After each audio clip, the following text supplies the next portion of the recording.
मध्य प्रदेश सरकार ने मंडी अधिनियम में कई संशोधन किए हैं। मुख्यमंत्री शिवराज सिंह चौहान का दावा है कि इस अधिनियम के लागू होने से किसान घर बैठे ही अपनी फसल निजी व्यापारियों को बेच सकेंगे।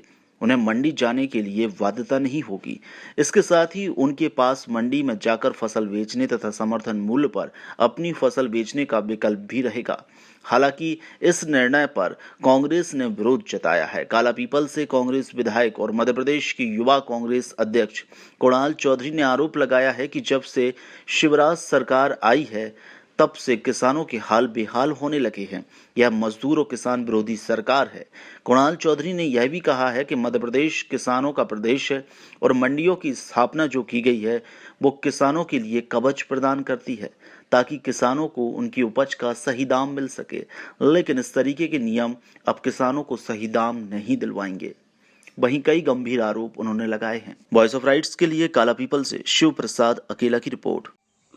मध्य प्रदेश सरकार लगातार किसान और मजदूर विरोधी निर्णय लिए जा रही है। अभी फिर एक निर्णय लिया गया है, मंडी अधिनियम में संशोधन का निर्णय लिया गया।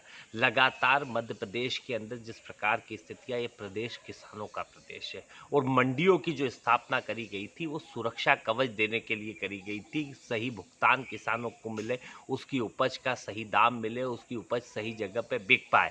पर लगातार जब से शिवराज जी की ये चौथी पारी की सरकार आई है, लगातार किसान और मजदूर विरोधी निर्णय लिए जा रहे हैं। कुछ दिन पहले अभी उन्होंने कहा था कि यहाँ पे मजदूरों का जो बिल है, श्रमिक कानून, उसमें बदलाव करे तो चंद उद्योगपतियों के हाथ में चीजें दी थी। आज वही कानून के अंदर बदलाव करते हुए मंडियों के अंदर इन्होंने अधिनियम में संशोधन करा।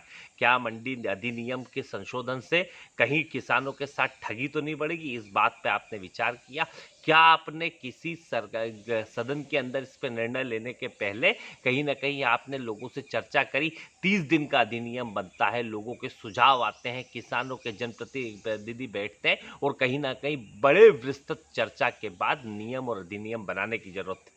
पर लगातार कोरोना के इस काल में पिछले दरवाजे से चोरी छुपके और कोरोना की आड़ के अंदर चंद व्यापारियों के लिए आप सरकार चलाने का काम कर रहे हैं। शिवराज जी, ये किसानों के साथ आप धोखा कर रहे हैं। आप अपने आप को किसान पुत्र कहते हैं और किस प्रकार से किसान के साथ धोखा कर रहे हैं। मंडियां किसानों के लिए बनी थी, उनके व्यवसाय के लिए नहीं बनी थी। मंडियों का प्रथम अधिकार मंडियों पे होता है तो वो किसानों का होता है। आज किसान वैसे ही परेशान है। आपके राज में आते ही किसान की ना तो फसलों के दाम मिल रहे हैं, ना किसान की गेहूं की सही खरीदी हो पा रही है। स्पष्ट रूप से किसान विरोधी नीति आपकी देखने को मिल रही है। लगातार 3-3, 4-4, 5-5 दिन से किसानों की ट्रॉलियां खड़ी हुई है, उनके गेहूं नहीं बिक रहे और आप आज फिर इस अधिनियम के माध्यम से इस प्रदेश के किसान को ठगने का काम कर रहे हैं। स्पष्ट है, इस काले कानून का हम विरोध करते हैं।